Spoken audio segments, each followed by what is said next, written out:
All right, 4:30.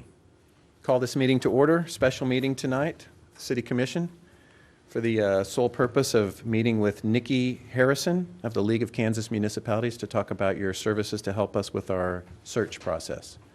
So I will just turn it over to you, Nikki, and you can take it where you will. Thank you. I want to thank everybody for having us come down. We really appreciate you thinking of us when you need some help. Let me tell you a little bit about the League and our service. I have been with the League for nearly 8 years, changed positions a few times, and landed here in the LEAP service. We altogether have done over 70 successful placements, and we do everything in-house except for the background checks. We contract out with a service for that.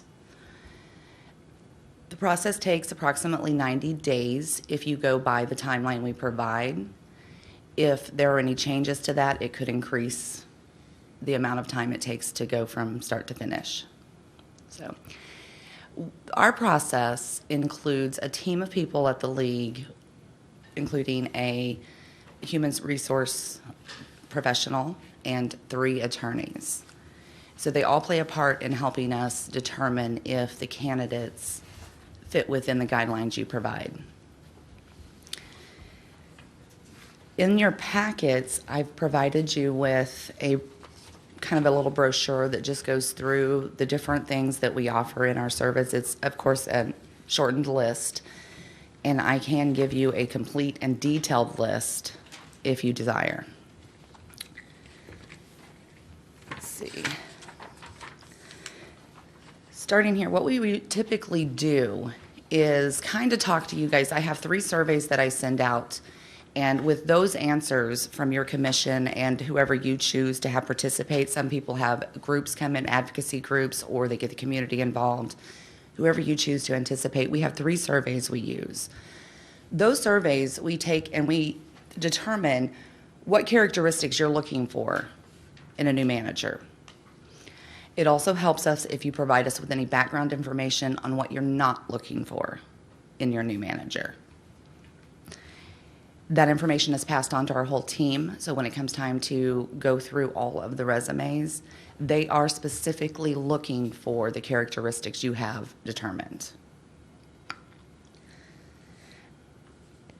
We will also prepare for you a salary analysis based on other cities that are close to your population, your size, your setup, that kind of match what you guys do here in Independence. We'll find other cities across the state that provide the same services and need the same things that a city manager here would want to provide.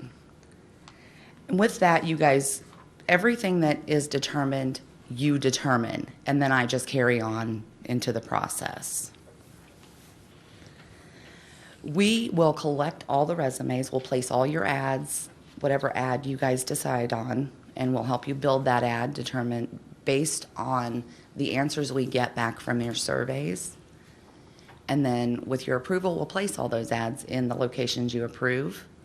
We'll monitor those ads. We will take in all the resumes. We'll do the resume ranking and provide you with what we call a candidate profile book. That book is going to list out a brief summary of why we felt these particular candidates were ranked higher or would fit within the city.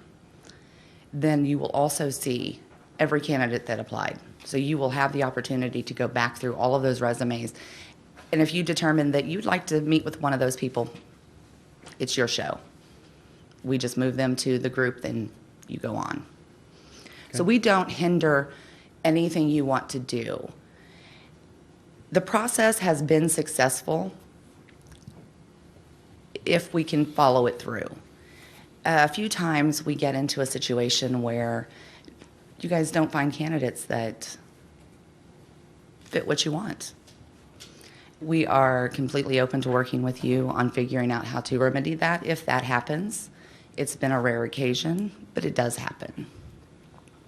You said you had 70 successful placements. Yes. You have also a number of unsuccessful placements, or usually you get her done? We consider a successful placement if the city is happy and the candidate stays for 2 years or more. Okay, There have been a few where the fit just didn't work out, okay, or the candidate did not stay for 2 years. sure. And so we kind of don't count those.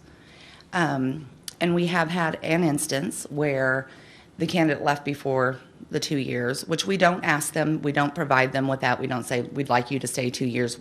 We don't say any of that. But since we work so closely with the cities, we knew that the candidate was leaving. And so we came back to the city and said, do you want to do this again? And we worked out an arrangement with them because we felt like it didn't really work out for the best. Okay, So we're very flexible. all right. Question for clarification. It says executive administration position search. Of the 70 city administrator, city manager type personnel, is that 70 or is that number mixed with other like assistant city managers or, I know different cities have different executive levels. What is that? We only work with city manager and city administrator placements. Okay. We did at one time do a superintendent placement. That was before I was with the league. And this also, that 70 is over our tenure, which is, they first started him in 98, I believe. Okay. And so this whole program, this LEAPS program, is designed towards a city manager, city administrator process? Yes. Okay. So every place that I'm going to recommend to you for ad placement, very specific to city management. ICMA, NLC, big places like that, that's where the city managers or people interested in being a city manager or administrator, they're looking there. So we target those places. The other places that we target, which all depends on what you end up having as your qualifications. Some of the places are the colleges, new graduates from the MPA program. So if you are open to a new graduate, someone that might not have a lot of experience, but just fresh out of school, they'll see them too. Or people that have had 20 years of executive experience, but then decided to go back to the MPA program. So you kind of get a ton of experience executive-wise, and then now they know how to manage a city. Okay, So yes, everything we do is geared towards city managers and administrators. Will you discuss your vetting program? In other words, within the application, I'm sure there's a place for references. And of course, the first set of references is the reference they want you to talk about. And so, well, let's be candid. yeah. And then it's called tiered referencing. You've probably heard of that term. We have. Okay. Is that a process that you use? It is not our typical process, but we're open. If that's a process you guys want to see in place, we'll instigate. We'll require that. We do usually ask in the ad that they submit 3 references with their resume. So if we want to ask for them to submit additional additional references, there we can, or we can go back and say, if you're coming in for an interview, we're going to need a couple more references. However you guys want to do it. Okay,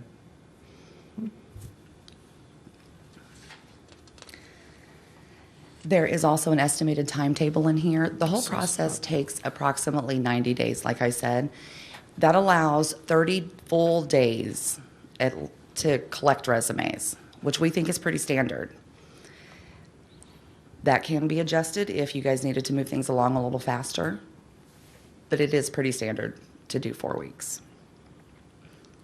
So it says on March 6th, and you have it in front of you. Mm-hmm.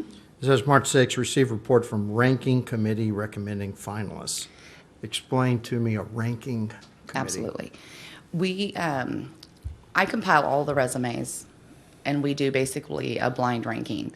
I hand the ranking team, which consists of 4 of our staff members, 2 are usually attorneys. Usually we get one of the management level executives to rank, and then our human resource. And they all rank based on the same qualifications. And they're pretty specific. If you ask for a manager with an MPA, they're going to get ranked based on whether or not they have that. But if you get that specific, you're going to knock some people out that might be better ranked in other places. After the ranking, I take all of that and I compile it, and then we kind of get an idea of who our more popular candidates are. I don't want to say our top ranked because they can be ranked higher in one category and lower in another, but then they still come out even. So we kind of get a list, and then we go through those, narrow it down, and make sure they specifically fit to what you guys are looking for, and then that's kind of how we come up with. And These then are- that comes from the ideal candidate profile, or does that come from the characteristics profile? The qualifications? Yes. They come For the ranking committee, they have to have some sort of rubric then, based upon a criteria, which one of these lists? There are 3 surveys, and I take whatever comes up out of your surveys as the characteristics that you're looking for.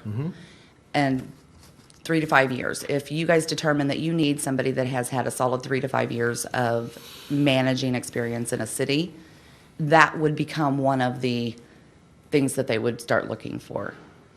I customize it every time based on what every city needs. And yes, the majority of it comes from the 3 surveys that you have in there. Those are just samples. We do this electronically. So they're just samples. And we can also customize that. If you guys feel that a better question would get you an answer that would get a better characteristic, we can adjust it. But yes, they are based off of the results we get from those surveys. So some of this is going on concurrently, I'm assuming. You start advertising the position and, We don't typically, we do the surveys first. That's the first thing we do is if you guys decide to use us, I go back to the office and I send you guys some email links and you do some surveys. okay, let me stop you there. So you guys, the commissioners? Commissioners, yes. Okay, question. we don't have public input on this, is that? Fine. No, I'm just asking you the Is question. that You an option? typically have public input, or? I've only done a few with public input. Okay. So really it is, I mean, this is a customized, every city is a little different. We do have a standard process, but all the Right. details are customized to the city. Gotcha. I'm working on with another city right now that the community was involved. We did a Mm-hmm. full-blown community survey and processed those results, and we're getting ready to place their ad. I've had a lot of people approach me and say, I would like to be involved in the process, and I just wasn't I sure have if that too. was typical or, In my experience, not typical, but it has happened. okay. And it does extend your process by 30 to 60 days. That's what I was thinking. That would really delay it. It does. Is it a significant benefit in your experience? I know you haven't done a lot of them that way, but, My opinion is it's not a significant benefit because you don't get, as you guys know, in your city, you have a certain group of people that are interested in participating. So if you have, I think your population was over 8,000, you're going to get probably 150 people at the most that would come Yeah. back with an answer. is it common to involve them later in the process? Let some members of the community involved in interviewing the candidates, or? Not typically community members, but advisory groups. Okay, And that could be made up of a sure. community member, So but you could have segments. You could have the business community, you could have community at large. College. Yeah, college. School I mean, district. So however, we wanted to break that up Yep. for for your interview process, the yeah. interview process. We do recommend your first interview. If you have a lot of candidates, we recommend you do your first interview by Skype, but that is just because that has worked very well for our process. Not required, it's worked very well for us Are the interviews typically done by the commissioners separately or as a group? as a group. Then it has to be a public meeting almost, doesn't it? I think most of the time, well, I don't know, We can go in executive session. I think you on could, this, yeah. too. It would be non-elected personnel if you wanted to do it that way. Yeah, we could go into Seems like executive. they might prefer to keep it, Well, my from being vision of public it is- information. If they're not, if they've already got a job and they don't want the city to know they're looking around at other options. My vision of it looks like, it's almost like a full-day interview. They come and they meet with a specific group, then they would go to another group, Then they would meet with city staff, with certainly department heads or whoever was on that city staff committee. And then I vision us having dinner with the candidate and going through. He's looking for free food, I'm telling you. That's I'll pay- actually I'll how pay for we it. recommend doing the second interview. I'm just kidding. It is But- absolutely how we recommend the second interview to go. Yeah. Usually a 4 to 6 hour interview where they come into the city, they do a tour, they meet staff members, you're- department heads. We're thinking very similar on. That is on how we recommend. The first interview, though, is what we recommend you do by Skype. You get a good feel for the person, narrow down your candidate pool, and then bring in your candidates that you felt really strongly about. And so that typical preliminary number is how many? 8 to 10? For the first interview? Yes. It really comes down to how many resumes you get in. If you get 50 resumes, you're going to probably get 7 to 10 candidates that are highly qualified or within that top ranking group. Okay.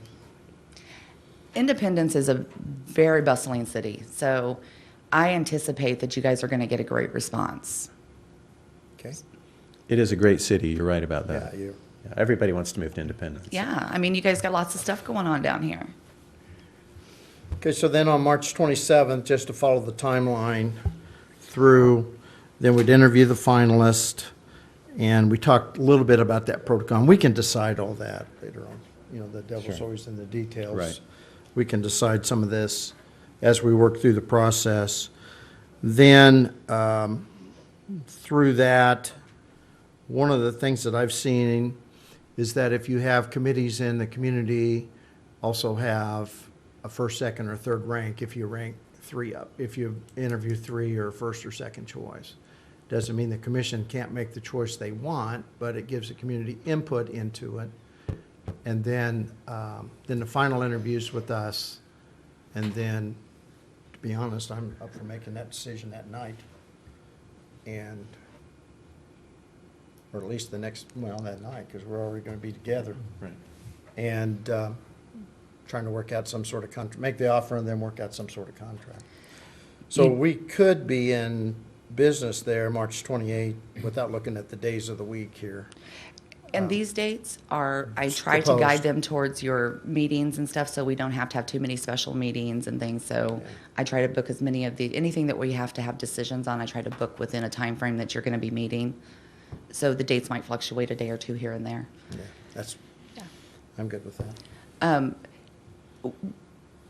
I might be a little confused about what you were asking about having the advisory groups perform the first interview. Is that what you were thinking? No, just a part of the Just second interview. Yes, part of the finalist interview. And if I you think did, that's our, I mean, personally, I think that's our responsibility to come to that point. and to determine who is involved there. Yes. Yeah. And then from there, then I'm not opposed to interviewing 3 or 5, which ties up a lot of our time, but this is an important decision. You might want to consider, because you were mentioning that you could possibly make an offer and work on a contract right there. Yes. At some point, you're going to. Not, I think we need to meet. Yeah. They'll have a cell phone, and whoever we designate to call, we'll just call them. I'm assuming they'll be driving. And the formal background checks take 24 to 48 hours. So if you're wanting to do a full background check, you'll need to consider that time will need to be taken to do that. Okay. So I'm sorry, Leonard, I'm background not trying to check. dominate this thing at all. The, No, I am, but, the two things, the format of public meetings and all, we would establish, so whether, we're going to entertain questions submitted and moderated in a large meeting instead of individual questions submitted by the public. And then on the background checks, that's the last step after kind of we've come to a direction or an agreement. That's- You don't do a background check on every candidate, but just, Just usually your finalist. Yeah, So okay. we will do up to 2. If you have 2 people that you're just like, we're good with either of these guys, or you're just haven't come to your decision, but you'd like to go ahead and run background checks just in case there's anything that pops up that might sway you one way or the other, we'll run up to 2 for you. So it's usually your final candidates. and then the actual offering a contract comes after the background check. Typically, yes. Do I have to throw it against the wall? And let me clarify, we will run as many background checks as you deem necessary. We will cover 2 in our contract. So, and we only charge you, anything that's additional ads, anything, you're charged what we're charged. So whatever the fee is, that's just passes on to you. Does your typical candidate move from one city in Kansas to another? They do, well, most city managers, there's usually a requirement that they live within the city. So most of them realize that that's going to be a possibility. No, but I mean, are they usually coming from another city in Kansas? Seems like I see a lot of people moving around in Kansas and not that many coming from, New York or Tennessee. Actually, the ones I place, the majority of them come from out of state. Oh, The okay. movement that we've seen Interesting. recently within the state has just kind of happened. There hasn't been a lot of advertising for it. People are moving up in the ranks, or they know somebody that is a great assistant manager, let's move Sure. them up. Right, okay. I'm a little concerned about the background check protocol or timeline here. I don't want it to come down to a final 2, and then we find out something in the background check that says, that you may not even know about, especially if you're talking about coming from out of state. How would you address that? Because that, I mean, If your I candidates. don't want to get to that point and then not really have. So you'd rather do the background check earlier in the process that's what before I'm- we Yes. Before we, spend a lot of time interviewing them and stuff? And that's why I was asking, so what's the vetting process to get to selecting, finalists for the position? I mean, if you said if you had 50 apps, you might get 7 or 8 Qualified good candidates, qualified yes. good candidates. Without checking backgrounds, how do you know they're qualified good candidates? Well, we are basing it on what they're telling us in their resumes. We kind of have to go on that, where they're being honest and that this information is good. But you are right, we don't vet them to the extent of making sure that they don't have anything in their history that would prevent them, or you wouldn't want them. We don't do that at that point. and you could do the background check before we schedule an on-site meeting or public meeting. If that's what I'm suggesting. Yeah. Yeah. Yeah, that's, We're gonna Do weed it them out. early. We Oh, absolutely earlier. could, that's what yes. I'm Yeah. suggesting, and those background checks aren't that expensive. No, If we- I mean, they run around $70 to $80 Yeah. to run a regular just background check. Would that Yeah, be I'm with you then. like through Clarence Kelly, those nationwide search groups? that We do the use the- FBI? Yes, we do use Crime Checks Plus.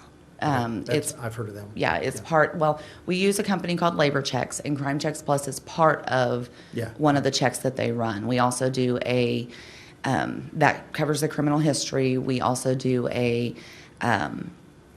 what they call a credit reference. And Right. it kind of just looks through, we don't do a credit check, but they kind of look through credit to make sure that there aren't any red flags. things. Yeah. Okay. But we can adjust and do that at any time in the process. But still, under contract, we would cover 2, and if you had more than 2, then the city would cover that. I think it's ICMA has a certification, is that correct? For certified city manager or something like that. Is that?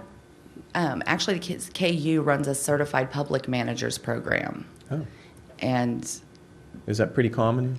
it's a very intensive program, I can tell you. I'm enrolled. But we have a lot of state employees that have gone through it and found it to be extremely beneficial, and it's nationally recognized. Huh. It's a 300 credit hour course. Yeah. I can't see requiring that because there just probably aren't that many people that are certified, but it'd be nice to consider that. I as a wish I could possibility. remember the number she said, but I don't off the top of my head. I apologize. Okay. But it was a significant number of people that are qualified currently in Kansas. That are currently practicing city administrators or city managers, so to speak? I don't As have in a- our case? I don't have a statistic on that, so I don't know how many of them went on from the CPO program to be a manager. And she didn't have any statistics to provide on that. Since we made this announcement, I've had a lot of people call me and say, you should hire my brother-in-law. He's wonderful. He loves independence, lived all his life, and he's had significant management, experience. But he's never been in city management. To me, that seems like just an absolute horrible idea. Wouldn't we want them, I mean, we definitely want them to have some city management experience, wouldn't we? This seems like a whole different animal. I think for than- a city this size, you would. Yeah. And for the services you provide, Yeah. you would want to have them have some experience managing a city.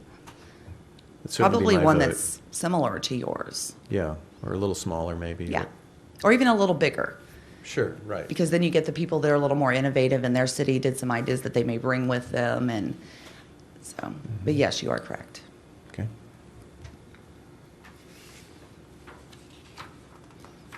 All right. What Any else other you got for questions? us? I don't really have anything unless you guys have other questions. Now, I do have, and I'm going to leave this here just so you guys can look through it. Not that I think you are going to entertain the idea of doing it yourself, but we did put together a guide to help cities that decide to go through the process themselves. I'm going to leave it with you guys because it is also the process we follow. So if you do go with us, then this is step by step what we do. Okay, So, and it also has some resources and some other information that would be helpful. all right. Just a quick question or two further. The total cost you said is $55.72 plus advertising is generally between $600 and $1,100. Are there additional expenses such as expenses down, mileage expenses to and from Topeka to Independence, or The contract covers 2 trips for me. So if you need me to come down here, I usually come down to present the candidate profile book and guide you through that process. And then they kind of count this if you don't have another one, but it requires up to 2 trips. So if you need me to come down 2 more times, that's covered. And the ads, that cost all is really up to you guys. is 2 sufficient? Is Two. 2 trips from Topeka to Independence to, is 2 that physical sufficient? trips covers it. We actually make 3, because this one, and then I will come down 2 more times if needed. Now, there's one time during the process that some cities are like, yeah, we can do this part. We don't need you to come talk to us while we do this.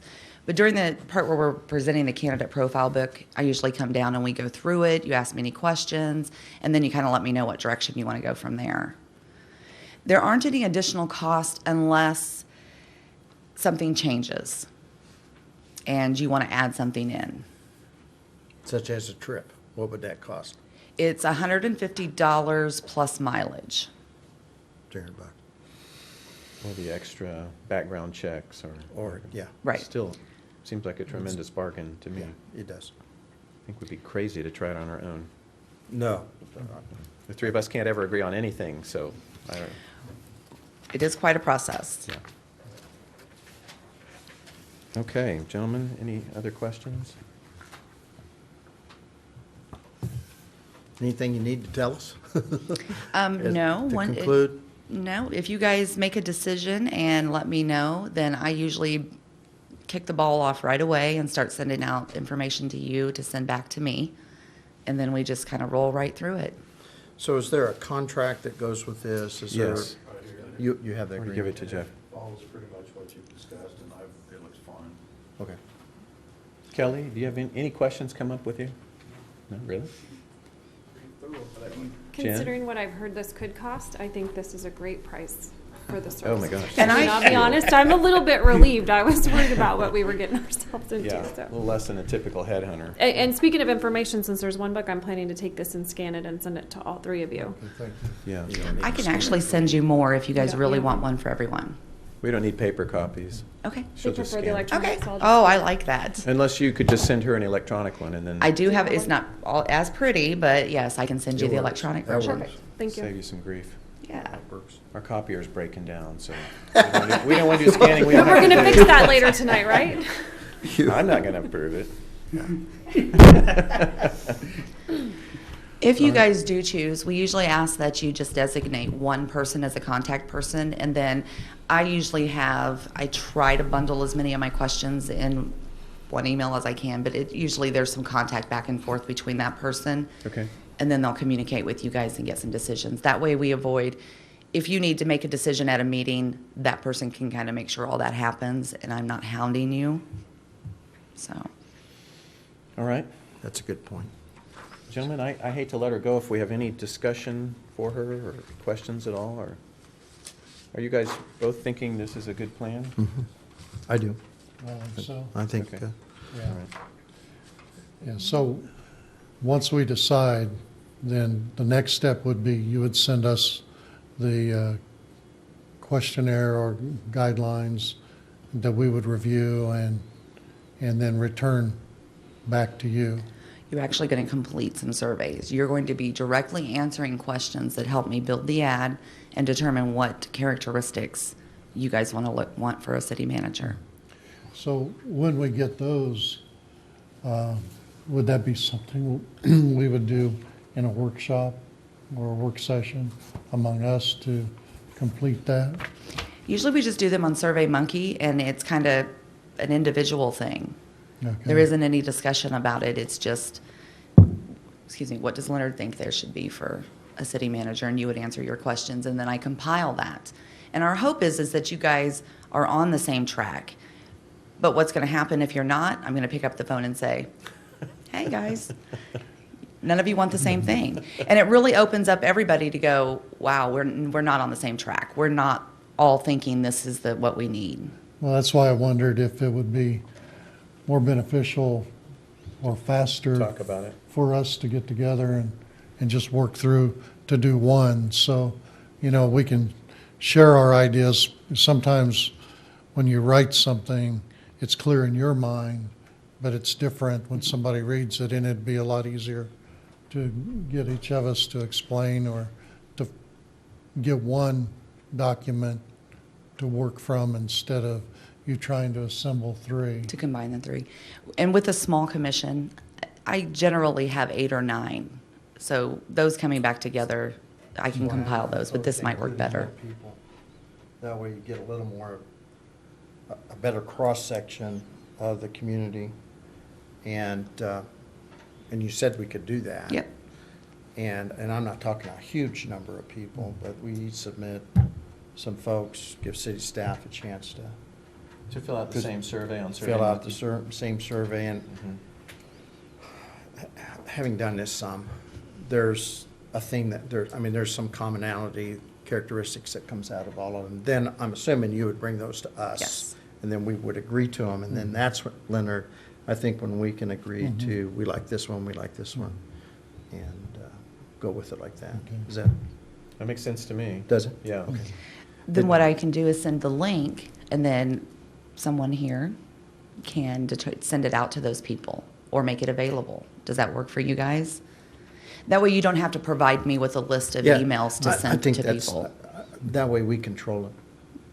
Who that- sees it, who doesn't, and Yeah.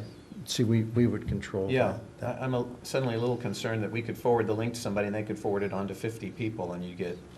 now you that get is a people doing it. concern. The only Well, other that's a- way to that's do a- it is that's for me to fine. have all the emails, and then I can send individual links. That would be easy for Kelly to compile for you guys. You are If Kelly. Yeah, we could easily get you tell us who, and we could get her. Yeah. A list of Kelly- emails? 8 or We 10 could- email addresses. Is there a number or something that's assigned to it, so it's anonymous only to us? or Submissions something? are anonymous, yes. I have them set that way. It's not necessarily a number, so there's no way to go back and track. It does list IPs, but they don't attach to anything. You'd have to have some investigator go figure out where this IP came Yeah. from. That's that's a valid, I think it's valid concern. That's why you don't send out many. So if we send out 10 and we get back 50, it's not good. Yeah. Or- But my concern is slowing the process down. If we send out 10 and we get back 20, then we got to start all Yeah. over again because we don't know which is which. See, If it's a link set out, it doesn't matter who sends it, it can still be passed. Yeah. If you send a link out from the city to someone else, they can still, yeah, we're still in that's that. valid. I mean, Yeah. But I can send the link out individualized through SurveyMonkey. I put the emails in, and it sends each person their own link, so they can only respond once. Now, the downside to that is if anybody hits the wrong button and close out, they're done. They can't get back in and But do it that's again. So they can't forward it to 20 more people? Okay. That's what we want. Yeah, I'd prefer that. That'd be That what, sounds better. yeah. So you just need See, to there's a supply way me to with do that this, list. because I've seen it done. Yeah. I just don't know technically how you do it. We would get the email addresses, and then you would email the links out. And I won't keep those email addresses or anything. They get imported straight into SurveyMonkey and they disappear. Okay, Except so for your guys's. I'll keep your guys's. I'm still concerned about slowing down the process. So if we're going to add additional people to this survey, Not many. not many, but I'd like to make that decision We can do that. tonight. That's fine. You okay with that? Yeah. Okay. I mean, if I submit 3, you submit 3, and you submit 3, and us 3, that's 12. That's, I mean, that gives us a pretty good yeah. cross-section. Is that a good number, Nikki? 12. It's going to give you a much better idea than 3 will, yes. Yeah. I mean, I just grabbing straws. No, that sounds, and it'd be a broader segment of the community then. Yes. Each of us have different Yeah. spheres that we're relating to, so we could get different segments of the community. Mm-hmm. Yeah. I doubt we have any overlap where we're all asking the same person. Yeah. I Yeah. wouldn't think so. All right? I mean, I would tell you right up front, I'll put somebody from city staff on there, because I think city staff ought to have some input in this too, because they got to work with them. We don't. Sure. So I would hope we'd keep that in mind as we. And your city staff is going to be the ones that know where the weak areas were before. So if you, and I'm not saying you had any weak areas, I have no idea what your situation was, or if you have a system that isn't properly working. But city staff will be able to say, you know, things just don't funnel through this department quickly, or they don't go through the water, they just don't come to us fast enough. The city departments, the employees will see that more than you guys do. Yeah. So this being a special meeting, can we make a decision in this meeting, Jeff? Or do we have to wait till next meeting? It was just put down as a presentation. Of course, you got a meeting at 5:30. Right. So we can We can Add add it. it to Take the action to there. this, we can Sure. add it to the regular meeting agenda Yeah, of that. let's do that. Make sure we're in the clear. Yeah. Okay? All right. Well, great. I'm excited. All right, well, just shoot me an email in the next day or so, let me know what you decide. And I don't have to have contract in hand to get started, Okay. so sometimes those take a little while to process. I think our attorney's already approved it, so it won't take us long. I was gonna say, do I need that for after the meeting too? Okay. All right, well, thank you very much. Thank you for driving Jeff, down. did you have any questions, or Mickey, or? Okay.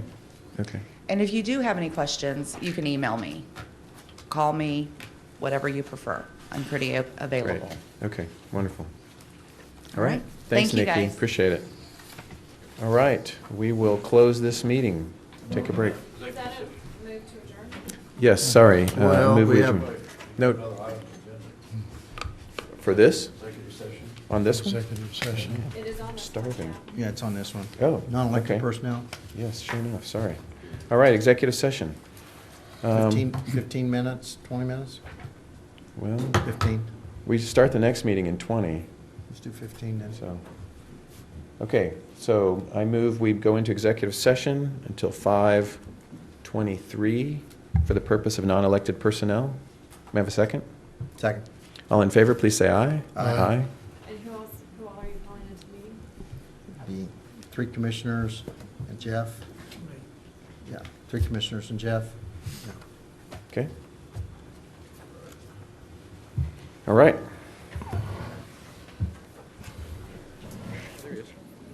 All right. We need to adjourn our special meeting. Move we adjourn. Second. All in favor, please say aye. Aye.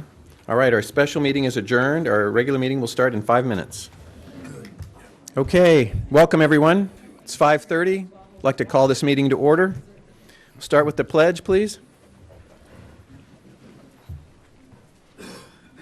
I pledge allegiance to the flag of the United States of America and to the republic for which it stands, one nation, under God, indivisible, with liberty and justice for all. All right, thanks for being here tonight. First item is the adoption of the agenda. We have a couple items we might move around a little bit. We're talking about moving item M after H because one of the people here for that has to leave that we'd like to visit with. Any other additions, gentlemen, to the agenda? We need, I think we need to add the Martin Luther King proclamation. All right. Is that, Yes. Um, To what Martin- was published that needs to be added, as well as there's also a proclamation for Miss Margaret Harlan, who's we're honoring her 104th birthday. So Wow. there will be a total of 3 proclamations tonight. Okay, those are listed under old business, but we haven't discussed any of them, so they're not really old business, but. We Do- haven't, and Kelly had said that they were to be under while you were mayor. I'm not sure if that's because There of you the go. date. Because he's got my name on the Well, proclamation. but I wondered if it was because of the date of the proclamation that it Okay. needs to be taken care of, since that one is actually backdated to January 4th. But you have the 3 proclamations in front Right. of you. Yes, they now have meatloaf on them, but I've got them. Gentlemen, And okay then- to leave that as old business, or? That's fine. Leave Okay. it as old yeah, business. Okay. that's your, go for it. Okay, what about the consent agenda? Anything we want to pull Well- off of there? I wanted to add the item with the league. Yeah, Okay, that's, yeah. that's the other one, Yes, that's the other thank one I you. had written down. Okay. Okay. So make that item N. Consider, contract with the league for city manager search Yes, thank you, Leonard, for reminding me. assistance. Okay, And I'd like to add one to discuss Trainer's investigation of Building D as it relates to the parties that are interested in purchasing the building. okay. Great. Make that O, related to What was that, purchase. trainer one now? Uh, What was that now? Trainer, Discuss delaying Trainer's investigation of Delay. Building D relating to the Interest, parties that are interested in purchasing the building. okay, so we're going to start with some proclamations. The first item we had is a proclamation declaring January 4th, 2017 as Irma McCormick Day in honor of her 100th birthday. Any discussion on that? All right, I move then that we approve this proclamation declaring January 4th, 2017 as Irma McCormick Day. she's not here by any chance. Is she? Irma, are you here? All right. I'm going to go ahead and read it. Whereas Irma McCormick will be honored by friends and relatives on the occasion of her 100th birthday on January 4th, 2017, and whereas during a long and productive lifetime, she has demonstrated in countless ways her dedication to the welfare of others and has earned the respect and affection of people from all walks of life and all ages. And whereas she has lived during the most eventful century of this world's history and in her quiet way has been a force for good and a stabilizing influence on those around her. Now, therefore, I, Gary Hogsett, Mayor of the City of Independence, do hereby deem it an honor and pleasure to proclaim January 4th, 2017 as Irma McCormick Day on the occasion of her 100th birthday. Was there a second? That's second. All right, all in Third. favor, please say aye. Aye. Any opposed? All right. Yeah. Aye. Okay, the second proclamation honoring Dr. Martin Luther King Jr. Did we have somebody that wanted to speak on this? or I think Kathy Shepherd's, I think I saw, there she is. Kathy, did you have anything you wanted to share on this, or? Is it okay if the rest of them just walk up with me Yes, please. so we can recognize him? She can't speak without coming up to the microphone. I could, sorry. I just wanted to invite everybody to come out on Sunday, as long as it's not icy, to take part in the Martin Luther King Day. We have lots of activities going on. These are all members of the Diversity Task Force who are planning the Martin Luther King Day celebration, and we look forward to seeing everybody there. Okay. All right, wonderful. And this proclamation, whereas the 15th day of January is the birthday anniversary of the late Dr. Martin Luther King Jr., And whereas Dr. King stood before the entire world as a man of peace, champion of human dignity, and an example of love and brotherhood. And whereas the citizens of Independence do recognize Dr. King's contribution to the good of all humankind, and they do desire to perpetuate and implement the ideals expressed in his dream of peace and harmony among all God's children. Now, therefore, I, Mayor of the City of Independence, do hereby proclaim the day of January 16th, 2017, Dr. Martin Luther King Jr. Commemoration Day, and urge that every citizen of Independence join me in extending recognition and honor to the memory of this great leader of humankind by attending the local celebration, Remember, Celebrate, Act, King's Legacy of Justice with Peace for Our Worlds, on Sunday, January 15th, 2017 at 3 p.m. in the Independence High School Performing Arts Center. I move that we approve this proclamation honoring Dr. Martin Luther King Jr. I'll second the motion. All in favor, please say aye. Aye. All right.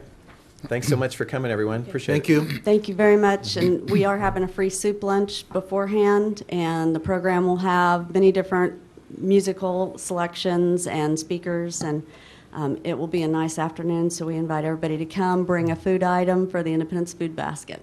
All right. Great. Thanks, Kathy. Thank you. Okay. Our evening for proclamations. These are great.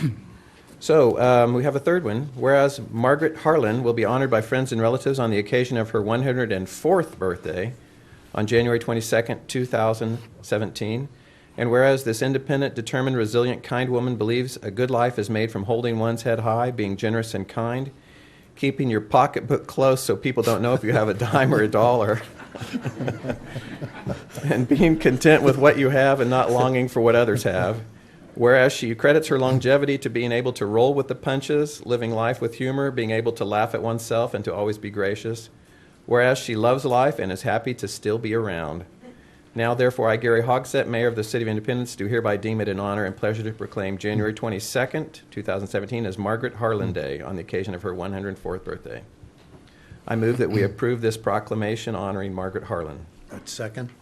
All in favor, please say aye. Aye. All right.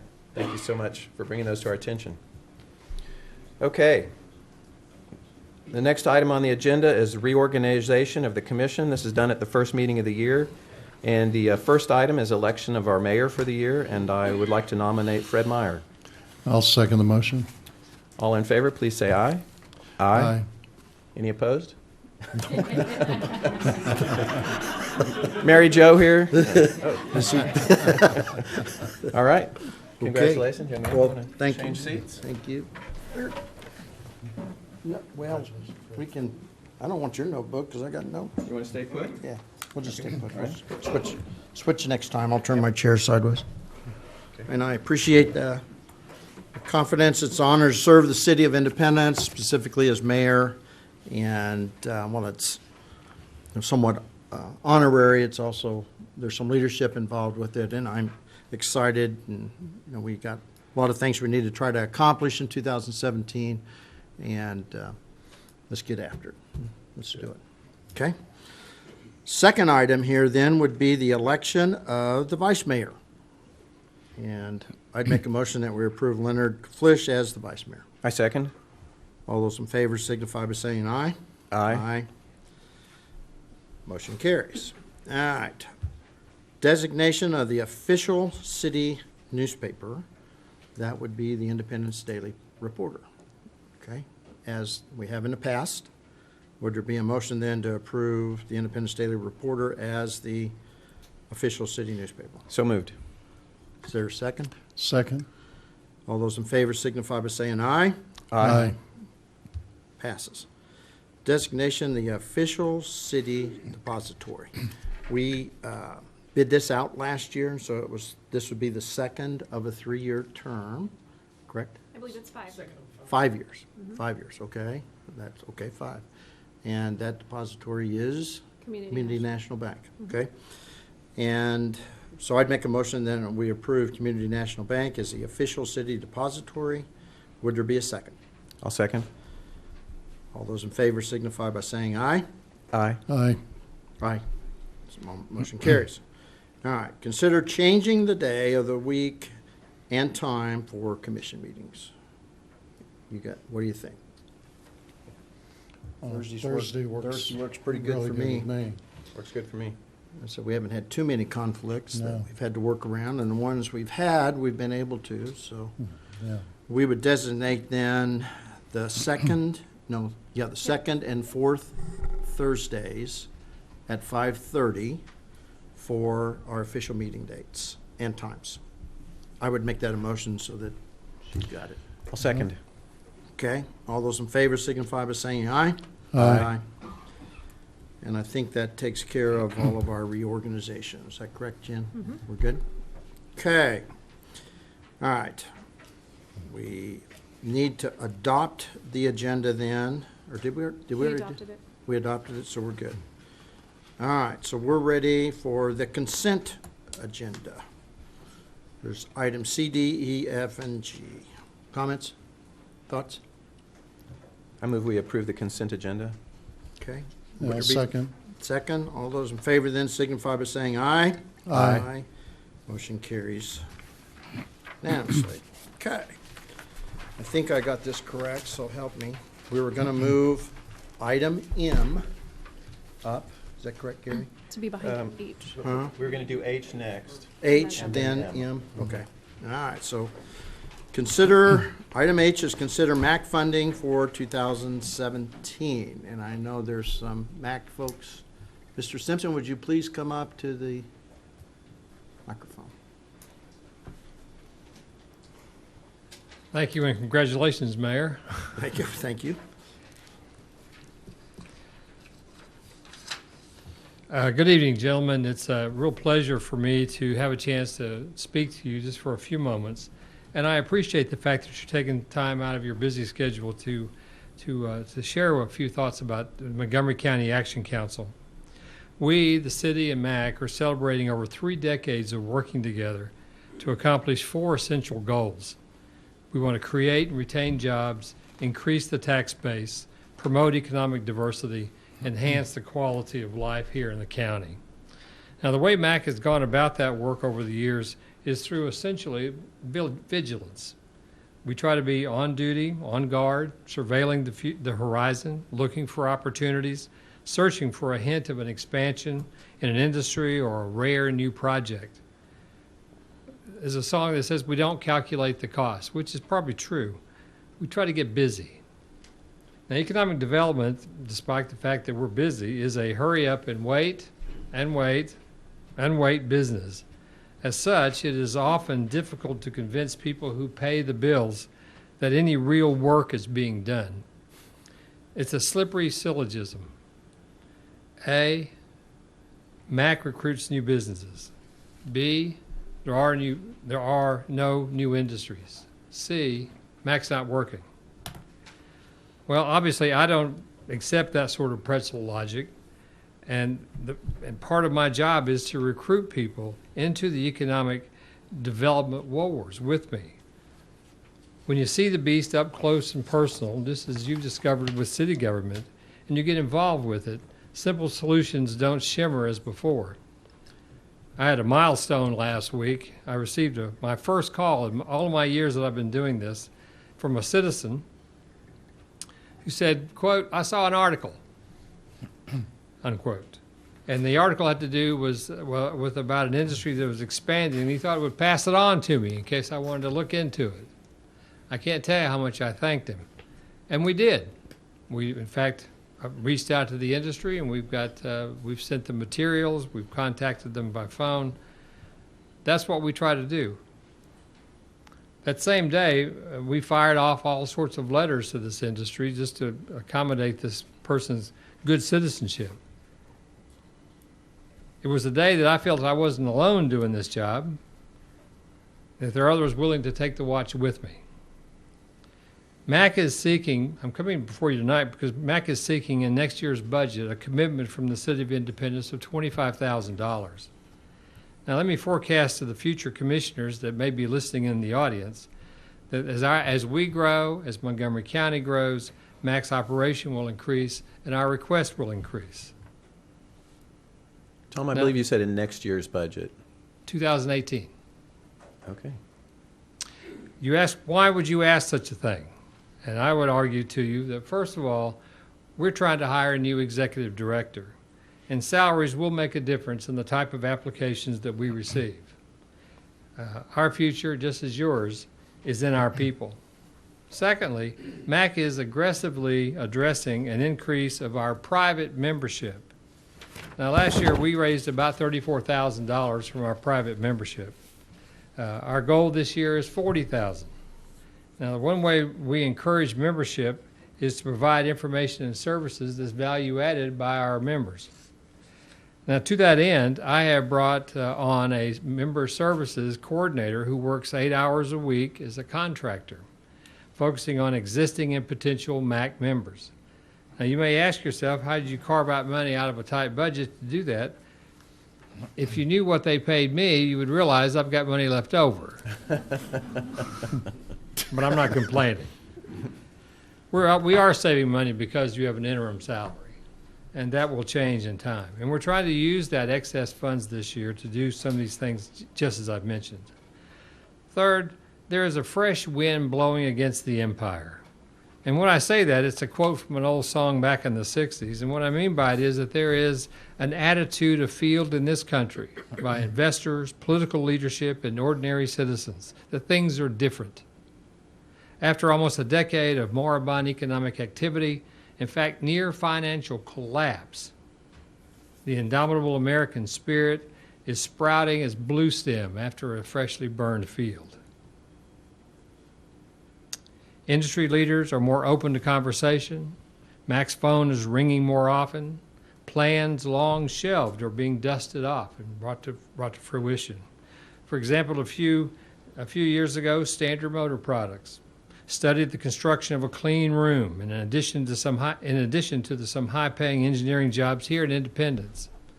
I'm sure you join me in celebrating the fact that S&P announced a few days ago that that project is a go.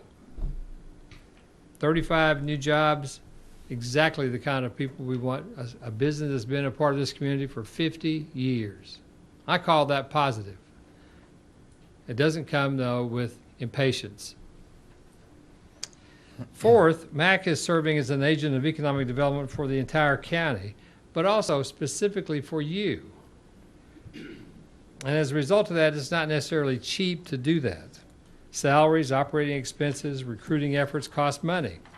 In effect, what Independence is doing is outsourcing economic development to MAC. $17,000 a year. It's a pretty good deal. I think the city would be hard pressed to conduct an economic development department on its own for less than that price, especially at the level that MAC tries to operate. Fifth, consider that Independence is 21% of the population of Montgomery County, yet the city contributes 6.25% of the cost of operating MAC. I'm not concerned with adjusting the percentages, but I am focusing on ensuring that MAC has sufficient resources to fully carry out its mission into the future. Sixth, MAC has become even more important when there is political transition. We don't operate politically. In some ways and in some instances, MAC is able to bridge a gap until the ship is able to once again sail through settled waters. Seventh, increasingly state and federal agencies are opting to dealing with regional agencies when their funds can be distributed to a broader segment of the population. It is a strategy that is likely to continue and to grow. MAC has been and will continue to be that conduit for both funds and expertise to assist folks to grow jobs. I realize that your budget cycle is later in the year, and MAC will submit the requisite detail for your consideration at that time. But with these few brief remarks, what I've tried to do is sketch to you in definite lines and images what MAC does. When, gentlemen, in reality, our work is often best appreciated when seen in shades and impressions. It is essential to keep in mind that new industries and new jobs are not the creation of MAC or of the city or of the state or even the federal government. New jobs in Independence or anywhere else in this country are dependent on creating an environment in which a risk taker is willing to put his or her cash into a venture that he or she hopes will return a profit. Our task is to convince that entrepreneur that this is the place and now is the time. Thank you very much. I'd be more than happy to answer any questions you may have. And by the way, Mayor, we have a number of our MAC members here who would, I'm sure would be happy to respond to any inquiry the commission may have. Thank you very much. Questions by the commission? Well, the request is for the 2018 budget. 2018 year. budget, that's right. Okay. That's right. So we have 17,000. That's wrong. Yeah, we have 17,000 in our current budget. That's Correct. right. 17,000 would be good this year, 25,000 in 2018. That's what we're Which asking for. a year, Yes, sir. a year from today, actually. Yes, sir. That's exactly what we're asking for. And we were challenged by Coffeyville. They'll put in 25 if we'll put in 25. Right. That's, you're headed where. Thanks for bringing that to me.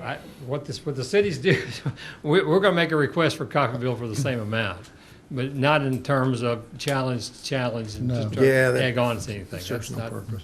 Yeah, that serves no purpose. So during our budget process for 2018, you'll come back with Yes, sir. spreadsheets. and- right.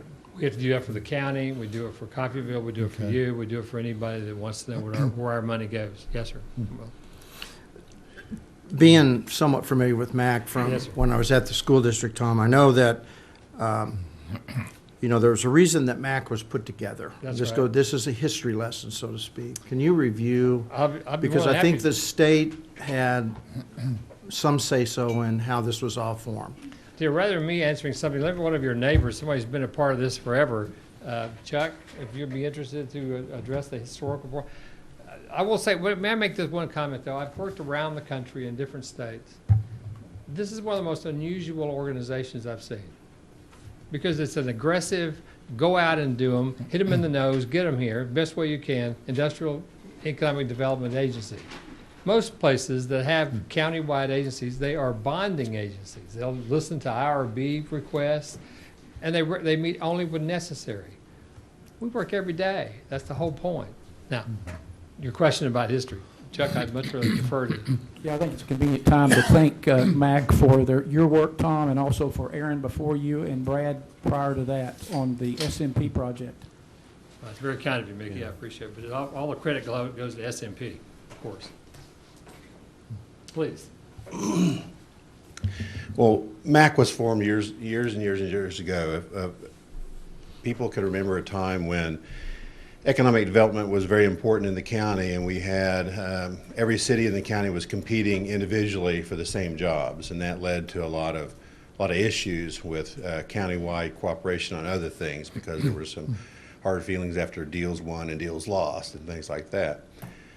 So a group of men I was not involved at that time, that was before my time, but a group of men and women got together and decided that the county needs to work together on these things, that anything that one of the others, Coffeyville gets a new business, it helps Independence. If Independence gets a new business, it helps Coffeyville. Caney and Cherryville, same thing. Anything in Montgomery County helps us all, so we should work cooperatively with that. The state, as was mentioned, the state also was constantly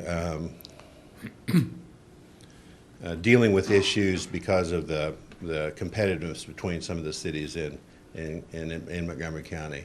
And it was their message to the folks down here that at that time that they would be much more open to working with Montgomery County than dealing with issues between the individual cities. It was causing them a lot of problems, and they wanted to see regional cooperation. And they've, over the years, geared themselves up to work more regionally because, as Tom pointed out, it helps a greater number of people, and that's what they're trying to do, is be good stewards in their respective responsibilities. So Montgomery County Action Council was formed. It was funded privately and through the public entities in the county. Initially, each city, as I recall, just pledged what they were able to pledge. There was not a formal formula. If you've got so many citizens, you take that times some number, or whatever it was. It was you pledge what you can give, and private membership was done the same way. Every business and individual, and there are a number of both that belong to the MAC, paid what they were able to pay. A number of years ago, 4 or 5 years ago, a formal dues structure was created for MAC for the business members and for the private members.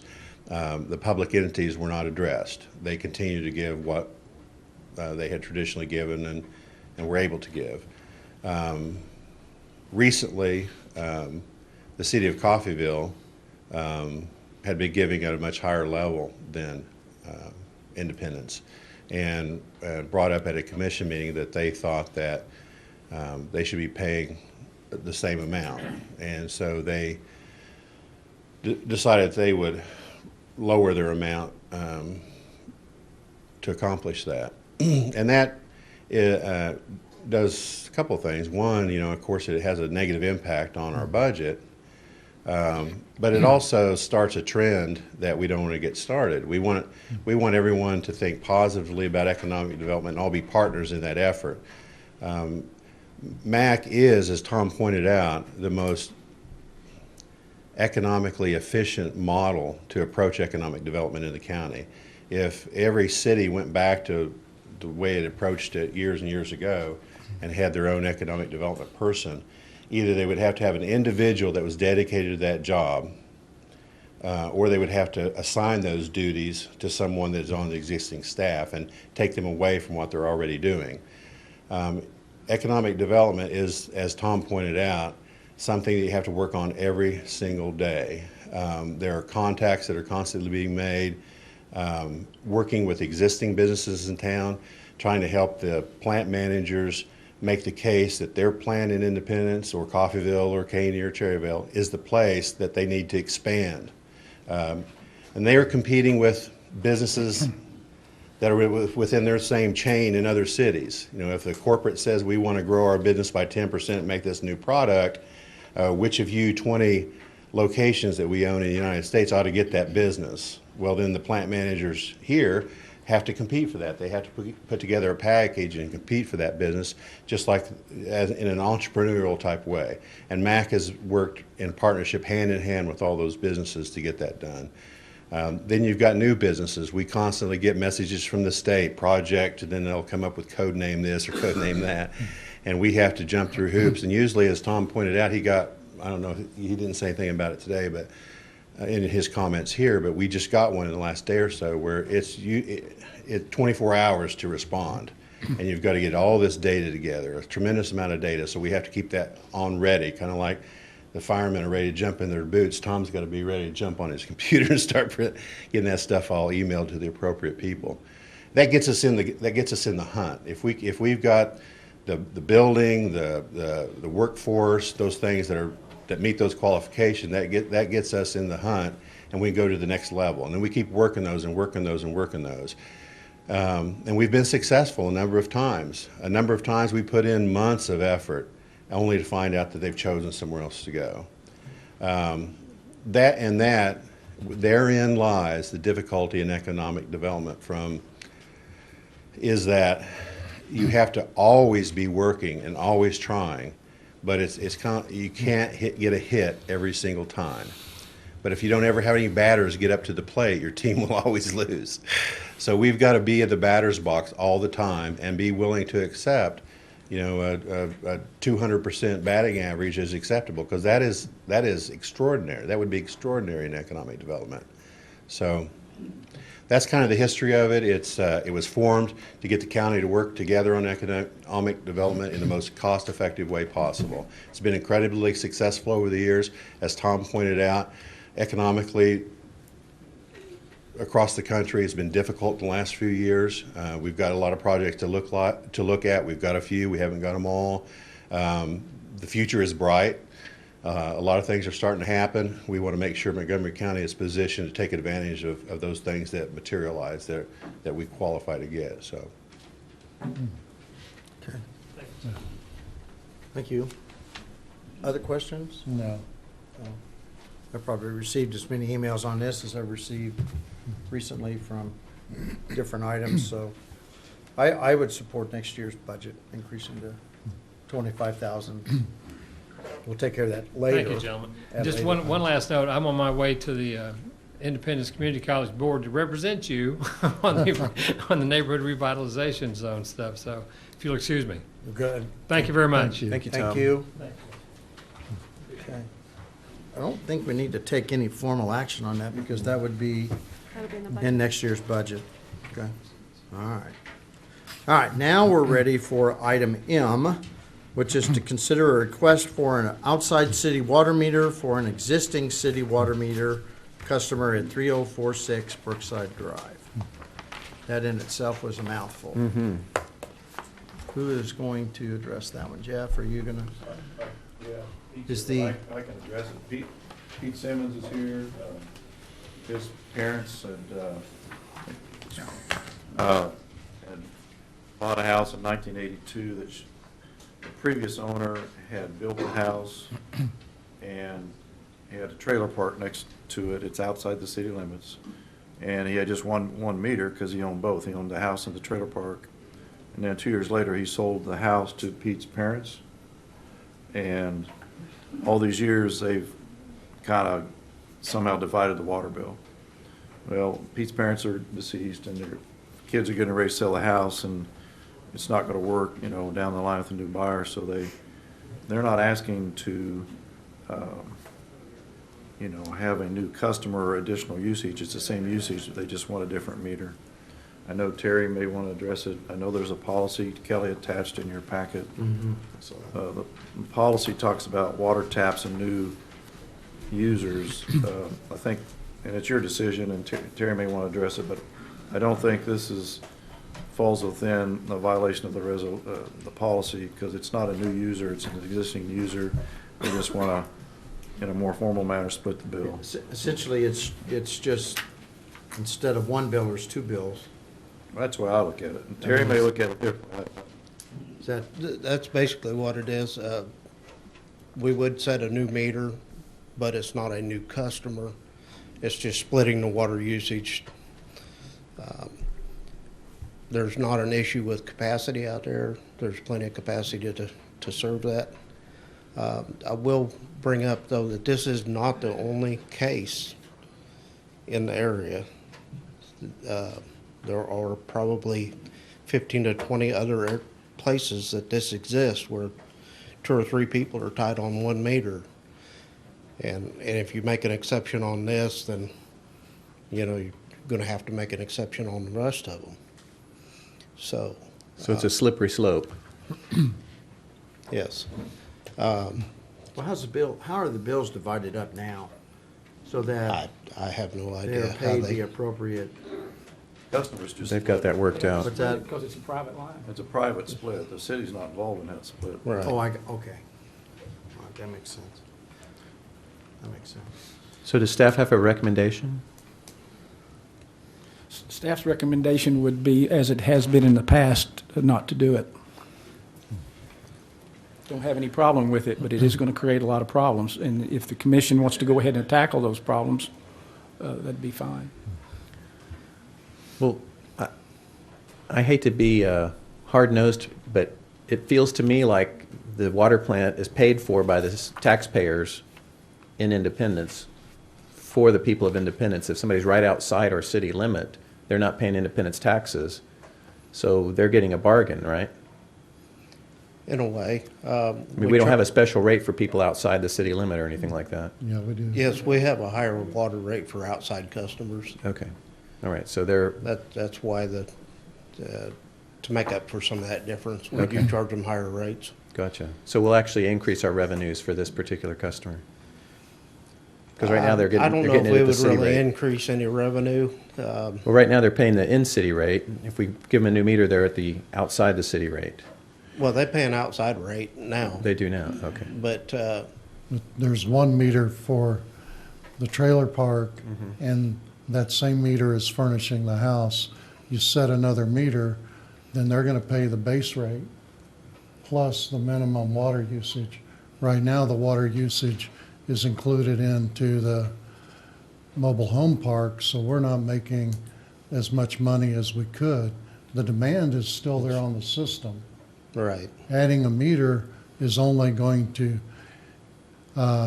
make it 2 points of billing And our demand, our production and all isn't going to change. Right. But it will basically increase revenue to the city. And anywhere there's a party line with multiple houses, our usage isn't going to increase any, but it'll just Yeah. increase the revenue by the base rate plus the minimum water usage.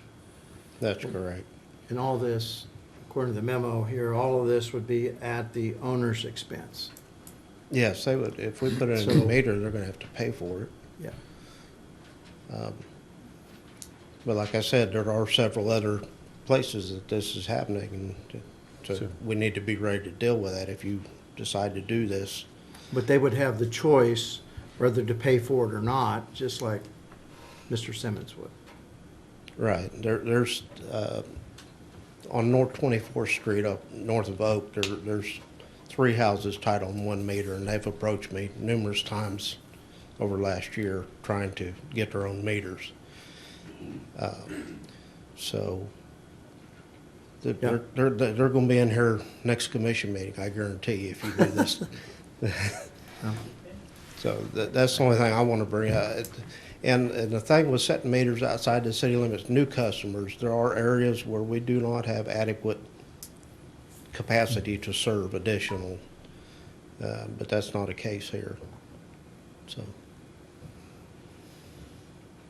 Gentlemen, your thoughts? I don't see it, since we've got adequate service, we're already providing the water, it just gives us a point of metering, and though it be minor, it would increase our billing in the water department. I don't have a problem with having a meter set there. I'm okay with it. I know we're making an exception, which I don't like. I mean, that's been my history. I don't like doing it either. But, the one question I would ask is that these places that, you mentioned there were some locations that do not have proper water supply or pressure, or whatever the term would be. What kind of issues, if we make this exception, what kind of issues does that cause for them? You need to tell them Could- no. well, Could that be a if you were- criteria If you were to then put for additional not- people on it, would cause issues, but this is not putting in Here. additional. But if you're correct, and the other ones are gonna come to us, And we're already providing the water to them. It's the same situation. It's just being metered by 1 meter, but there's multiple houses on 1 meter. So we're already providing the water. And the other ones I'm speaking of, it wouldn't increase the demand on the line. So that's a point of clarification. it's just the other people that want meters are going to see this and maybe come in and make a lot of requests to get a meter. And And they're it going would be to their be told choice to pay. no. It would be their, again, it'd be their choice to pay for it if that's what they wanted. Yes, to split them apart, yes. Yeah, that's what I mean. All right, would there be a motion then to either approve or not approve? Sure. I move that we approve the request for an outside city water meter for the existing city customer at 3046 Brookside Drive. Is there a second?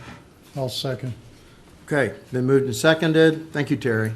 All those in favor signify by saying aye. Aye. Aye. It passed. Okay, now we're ready for I. Consider quotes received for a copier in the city clerk's office. Okay? I think we talked about this back at budget time, that we were needing a new copier. We went through the water emergency and had a significant number of copies made on our copier, and it's time we're starting to have consistent problems. So this was budgeted last year because of the water emergency. I didn't get the quotes in on time, but you've seen the quotes in front of you. I'm recommending we accept the bid for copy products. I would like to add on the 3-hole punch option, especially for times like budget time and everything. That would just be convenient to have in there. We budgeted $9,000, and it comes in under $6,000. Okay. So, and this is apples to apples quote.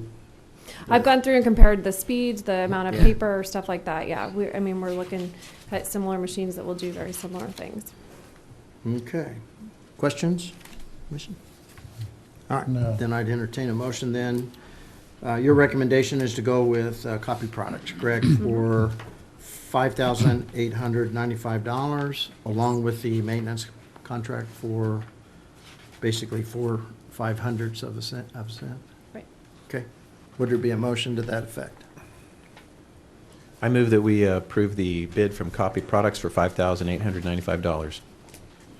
I'll second the motion. Okay, all those then in favor signify by saying aye. Aye. All right. Item J. Item J is consider authorizing ambulance remount as budgeted. Okay? Is that David? Yeah, Mayor, this is a 2009 E450, has about 100,000 miles on it. This is an original Osage ambulance. That's why it's from Osage to remount it. It's their product. It's all has, they're the ones who put it together, so they're the ones that can take the box off. This is the first remount on the box. Just to give you a little idea of how we're doing, we purchased a new ambulance last year with the closing of the hospital. That ambulance right now is approaching 60,000 miles. We have 5 ambulances. That's the amount. The other ambulances were in the 20s and 30s. We try to run them so that we're not putting a bunch of miles and everything. So we got those 3, roughly 60, 70, and 75,000 miles. So by remounting this truck with a brand new chassis, the 2009 also is Ford tried to build their own diesel, and this had a Ford diesel engine. It's been rebuilt 2 or 3 times. It actually went through a class action lawsuit, and the city got some money back. Just a bad design by Ford instead of using the Cummins diesel that they used to do. So this truck also has those engines. It causes us quite a bit of mechanical problems to keep it functioning. So this would be a remount of that truck and put it back in service with a brand new chassis, and should give us about 4 or 5 years. Even with the Labette standalone ER coming, we're still going to have a lot of mileage moving patients to the inpatient facilities around. So it's still definitely a necessary need. It looks pretty extensive. But that's a lot of money. Well, brand new truck, if we went just without remounting the box, you're going to look close to $200,000. So we're saving about $75,000 on roughly by remounting and using this box. Have you visited with Labette to see how the ER will impact our ambulance calls and transport yet? We visited way back when with Brian, and you're going way back into discussions then before Brian did the research and found the standalone ER, and there was lots of concerns because you get into insurance stuff, and probably we don't want to talk there, but how everything's paid for. Standalone ER is a unique thing. It allows the transports to work where it doesn't cost Labette money and stuff. So that is not an issue. How that operates, we're there. We're going to be able to transport the patients and move the patients as needed where they need to go. Well, I just wondered with 5 ambulances with them here, if that would cut down the need. And then I doubt it, Leonard. I mean, our call volume hasn't changed. What I reported about a month ago is what's changed is the intensive care transfers. That is the only number we're missing this year of the decrease, is that roughly 200 intensive care transfers. Those were the patients that were in our hospital, maybe came in and didn't get better and needed to be moved on, or had surgery here and had a complication. We're still running and transporting the same amount of patients, and whether we take them here or we go to another facility, that isn't going to change. What's going to be added with Labette standalone here is now we're going to be going there and moving them to another hospital. So we're actually going to add calls, and we're still going to have that distance problem of moving and keeping trucks going. Now, as it goes, and we see a sense to where we're more comfortable and we can drop back to 4, and we have one of these trucks, is time to remount or do that. Yeah, there is a possibility there, Leonard, as we move forward and we are comfortable with the setup and everything, that we can drop to 4. But I can tell you, and I think Mickey and Jen could even tell you, if you listen to us, there's often times we are down to the last truck. We just moving patients around and putting them in hospitals. I mean, You know, CRMC has leased an ambulance from us because they've gotten desperate situation. I think had the commission not bought those 2 additional ambulances, we would be there as well. yeah. And I don't know what we'd do. Well, is there a chance, we've talked about intercity cooperation with equipment and services or county with Labette, is there possibility of working with the entities to combine or supplement EMS services so that maybe countywide we could share like we're doing now, sharing an ambulance that for certain situations we could reduce our numbers, but yet have enough vehicles to do. Yeah, ambulance business is a unique business, and I can tell you, we're as a region we meet quarterly, sometimes monthly. Everybody's just as busy. It's not a money-making business. It is a hard business, and we all work together. We all have cooperative agreements. We assist each other, just like when Jim called the other day, and Mickey was unavailable, and Gary and I spoke, and other staff were there to help. We worked it out, and we mutual aid Cherryville. We mutual aid into Labette all the time. I know Brian Labette's come over and helped us here before. That's just the way it all works. Same way with the fire department. Neotishe, we're going to be there to help. So I mean that is already there, but I mean. These systems are set up to function as efficient as possible with the staff that they have. And, all Labette, Coffeyville, they have a number that works, that is efficient, that manages the calls, so the calls are answered. And it's, and when we get taxed is when we bring other people in and help. Yeah. So the 3 ambulances worked because we had the inpatient hospital here. Correct. There's a lot, when you have an inpatient hospital, there's a lot of things you can do, just like tomorrow night. We've been, staff has been planning for the last 2 or 3 days for the winter emergency that's coming. When we get a quarter to a half inch of rain.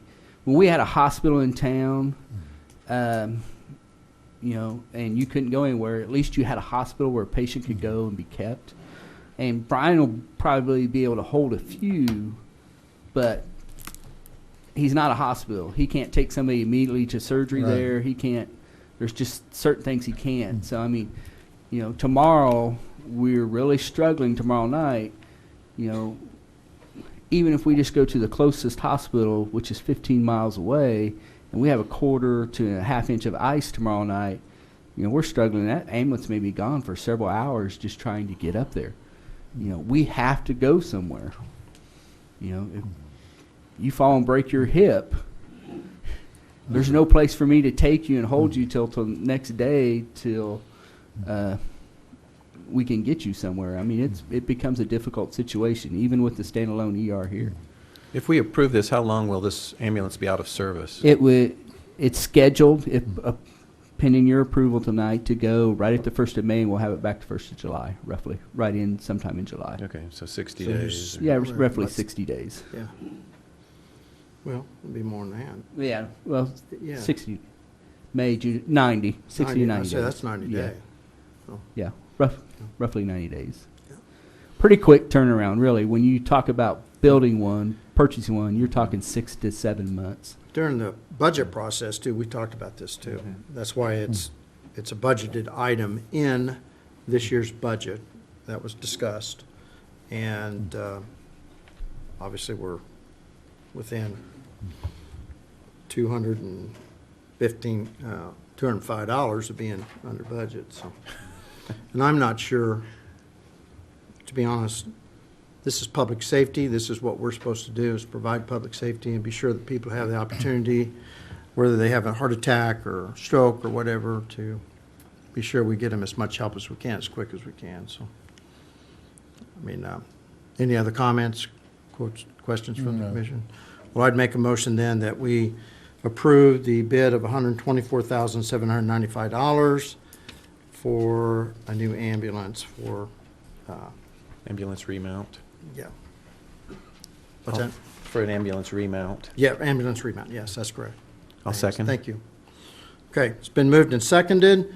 All those in favor, please signify by saying aye. Aye. Any opposed? No opposed. All right. Item K is consider a request from Hoyt Caston to repurpose the ND website video to promote independence businesses.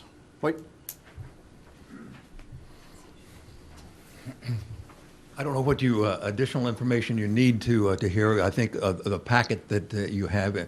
I made this request because of my need to obviously make some money, but also I felt that the two principal advantages of repurposing this video basically would be when we were planning this video, and it took a little bit longer than it did. We kept adding and subtracting and doing things.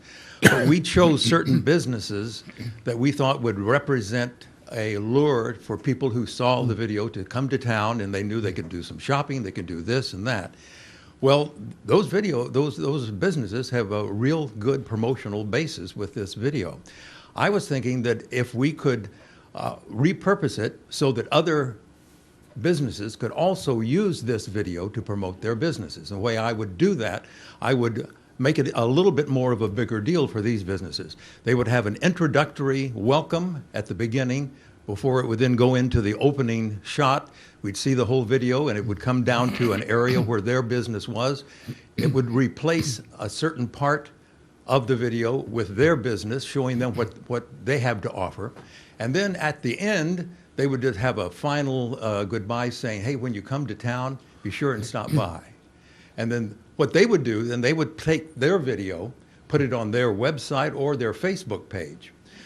So this is the second advantage. Then the whole Independence video would have a whole new distribution resource. They could go for everything. As a matter of fact, it's a Google fact that if you have a video on your website, that website is then on the Google search will advance it to the top of the listing of the choices of that subject matter that you're looking for. I don't know if you have any other questions about that. One of the things that obviously, if it gives me some chance, and by the way, I want to thank the city for its long support of me on several tasks and projects and videos, and I've always given the rate of whatever the budget has. It's not what is the rate, the going rate, but it is what the rate that the city can afford at that time. I've also, by doing these videos and getting my services paid for, I've been able to do a lot of pro bono videos for the city. I corralled my friend Larry McHugh into doing the Trees Up Downtown video. I was asked to write it, and I directed it, and Larry came out and photographed it, and then we sat together and we edited it together. So keeping an industry, a business of, basically we have two film productions. I call myself, I say I'm a one-man band, and I play some instruments better than others. And whenever I want to play the camera instrument a little bit better, if I have a budget, I always go to Larry. He's my first choice to do that. And Larry always brings me in on any projects that he needs my talents on. So again, I think it would promote local businesses. It would also redistribute the video itself, that message of come and see our city, come and visit, and then it would help my local business. So Hoyt, just for clarification, for people that are going to be watching this on their TV next week or whatever, you're not asking the city for money. No. You're just asking for permission to use this video that the city paid for, but you did all the work, to use it and cut and paste a little bit and add some other scenes in there so somebody can get additional use out of it. Exactly. And usually the way it is that I maintain, and we don't have anything technically in our agreement because they've been much more informal, but I retain the right to the footage but you have the right to that collection, that creation that I have made for you specifically. Probably technically I could go through and change a few things, and like they do on 60 Minutes, they say a new broadcast. Well, all they've done is they've cobbled together two different same stories they've done before, but they put them together. But I wouldn't want to do that if you did not want me to do that, so to speak. So I've had a history of cooperating with the city, and the city's cooperated with me very generously. So this is why this request is being made.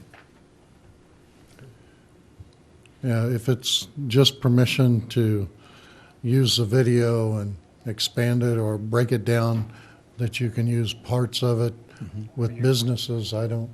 Well, he's going to sell it. You're going to sell it Yes. to make some money off of a promotional video. Right. And basically, in the past, my fee for a 30-second commercial has been $1,000. I plan, matter of fact, I've already committed to doing a repurposing for Main Street and the Chamber. So they will have, that will be a pro bono repurposing there. So, and then I hope to, if churches want it, of course, and nonprofits, I have a history of giving many breaks to nonprofits. The latest video I did for the Community Foundation for Independence was originally planned to, it would have been about a 50% reduction, but by the time everything was over and the length and everything, it was more like a 66% reduction. But I love doing those, and right now I'm finishing up a video for the Bright Christmas that was held just recently here, and that was going to be a pro bono, but the benefactor who supported that group came in with enough funds to make it a nice Christmas for me, but it's still almost like a 75% reduction. But anyway, I think that anything that I can do, I usually answer the requests for the city or for any of the nonprofits in the city. Well, the footage is his property to use as on other endeavors. It's not just local or city-owned, correct, Jeff? The agreement that doesn't really address that, and to be honest, you get into a whole area of law that's called intellectual property rights that might be a discussion for another time. I think if you just give them permission, and you're okay with it, that just by motion, that's all you need to do. Okay. Let's do it. Okay. Would that be a motion then? Yeah, I move that we approve the reuse of our Indy website video by Hoyt for promoting independence businesses. Is there a second? I'll second the motion. I got to tell you, Horn, I'm going to vote for it, but I have a little trepidation about it. The reason I do is I'm not so sure we don't set up a precedent somehow for somebody else to try to make some money off the city. I don't know about that, but I'm okay with it. All those in favor of the motion signify by saying aye. Aye. Aye. Aye. No opposed. Okay. Thank you very much. Thanks, Hoyt. All right. Now we're ready for, well, we did M. No, we got to do L. Okay. Consider quotes received for downtown street repair work. Yeah, engineers got us quotes for the work, either designated area only or full width. And I think he thinks that the designated area only would suffice. He also thought we ought to wait till spring, and the second numbers there are the numbers for spring for the full width and for the designated area only. So on Mission Construction's bid, that's if they started now for $81,000? Yeah, that's starting in December, and of course, this is past December now. So that's their numbers. So that would be Graham's bids to $77,000? And that Yes. would be? For the spring. Begin February Oh, 1 for and the spring, finish by okay. April 1. Can we go back a slide? So we're considering just doing half the street there for the half block we're going to do, or consider doing the whole street Yes, for another $20,000? yes. And how much is the check we received for the damage? That was, what, 95,000? 90. So we'd need to come up with an extra 10,000 to go ahead and do the whole street all the way across. 12,000. 12,000. 12, yeah, thank you, 12,000. Yeah. I don't know, it looks kind of, to me, like we might as well do the street, not just The do whole half of street? it. Yeah, to me. That was my thought. I mean, that's a real economy of scale there. Yeah, I hate to have The a single sidewalks animal street. going to have to be replaced too. They've got it noted as the sidewalk to remain, but there's a large section of the crosswalk, the sidewalk, that was removed to replace the water line. Wait, you're confusing me a little bit. It says here, remove and replace sidewalk. Well, Brick sidewalk, remove and say there- replace. That's what I take it is the hatched area of the sidewalks is that part of remove the sidewalk. In the diagram, it shows the crosswalk as sidewalk to remain. Mm-hmm. In the middle of the street, there's a big section Well, that's that's the brick- gone. It's that's got the brick asphalt sidewalk. in it. Well, and that's the brick sidewalk, right? It's got 2 strips of brick and concrete. So we're gonna have to, I assumed they meant it would remain sidewalk when they're done. I didn't think you meant they're gonna work No, around that's that what and leave I- it there. sidewalk to remain, I took it as it's gonna stay in, because there's no other line item Yeah. for it. Oh. Well, I would like clarification on that, because, You want to put it off till next meeting and I'll have the engineer here? yeah, I can't imagine replacing the asphalt all the way around that sidewalk that's so beat up now and leaving it in Yeah. place. If that's an oversight, I think we need to, Yeah, for the $12,000, if we have the funds, it'd be a lot better to do the whole width of the street. Yeah. Yeah. I also, when Sean is here, I would like to ask, I'm not sure what this effect is on the ADA grading. I mean, I'm assuming that since this is a repaving of part of it, that would be corrected. But it's not clear in the bid whether that is or not, and I think that needs to be addressed too. Due to Yeah. the fact that our transition plan says with new paving, we will fix that. the slope of the sidewalk. That's a good point, too. So that's something that we need an answer on before. Well, we can, Put it off till yeah, next meeting. let's bring it back at the 26th, 12 and 14 is 26. And That sounds good. okay. All right. Well, that takes care of item L. Okay. Then report on city projects and other updates. There's a letter We- there from the. Mr. Mayor, we added Oh, 2 that's right. action I items. forgot. Thank you. You bumped in for item N, consider a contract with the League of Kansas Municipalities for the city manager That's search. right. Thank you, thank you, thank you. Item N is consider a contract with the league for city manager search services. And where is my? Here it is. That contract amount was going to be estimated amounts depending on what we end up doing. As far as services was $5,572 plus approximately $1,100 in advertising cost. From $600 to $1,100, I'd rather send it out more than not. So that was our previous meeting, special meeting that we had at 4:30. Thoughts by fellow commissioners? From the presentation, I thought that it would really be beneficial for us, and with the cost, it's something that I'd be in favor of pursuing. And, even the cost for an additional meeting was $150 plus mileage. That, even look if that's necessary to consider an additional trip for Nikki to come down and either go over any questions or moderate a meeting for us or help. That seems like money phenomenally well spent to me. That's an absolute bargain in my book. Yeah. I think we should do it. A little better right than I away. thought pricing-wise, and it's a comprehensive service. I thought we were able to clarify a lot of points from the presentation and gave us some ideas that we may choose to pursue as well. So with that, I would make a motion that we approve the contract with the League of Municipalities. Is that the Kansas League of Municipalities? League of League of Kansas Municipalities. Okay.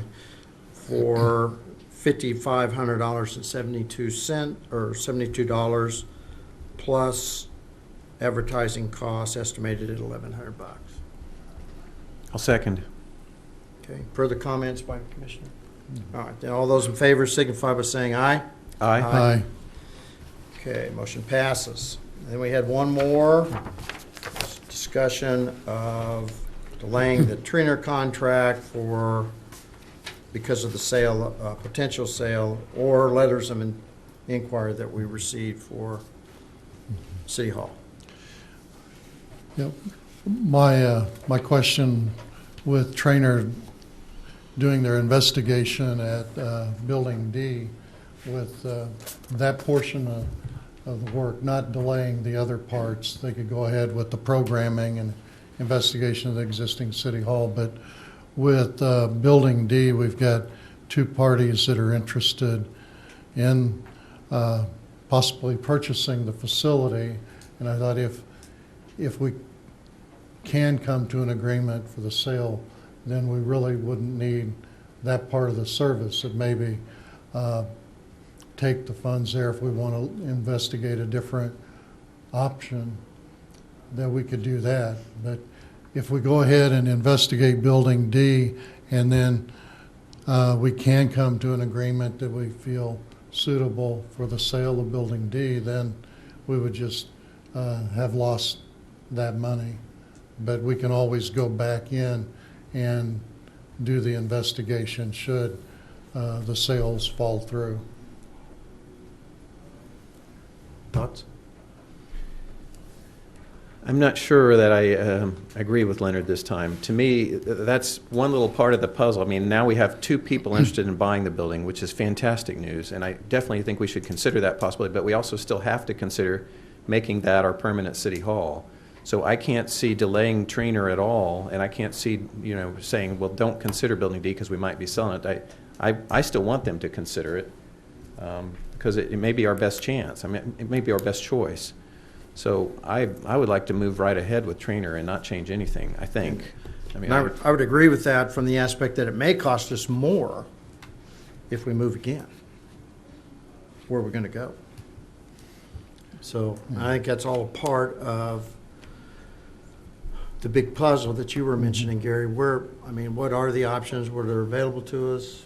We know that we can't go back into City Hall now, so we have to put a significant amount of money. We also know that it doesn't meet program needs. So, those are facts. Those aren't conjecture. Those are facts. So, But the latest expression of interest we received said they'd like to look at the building and come up with a firm offer. I can't see any reason not to move forward with that. I'm not disagreeing with that, but I also don't know that we sell it and rent from somebody. Yeah, I don't think absolutely. that makes any sense whatsoever. Okay. Business what? sense. To sell it and then rent it from the new owner. Oh, no. So that means moving. I don't know about that. But Because then we'll have to build another facility, at least for ambulance. and So I think it's a bigger picture than, I think we've got to pursue, that's all a piece of the puzzle in my mind. So, yeah, both parties seemed interested. The second party, and if they Has a offer us a lot good more price, then that's something else we potential, can right. consider.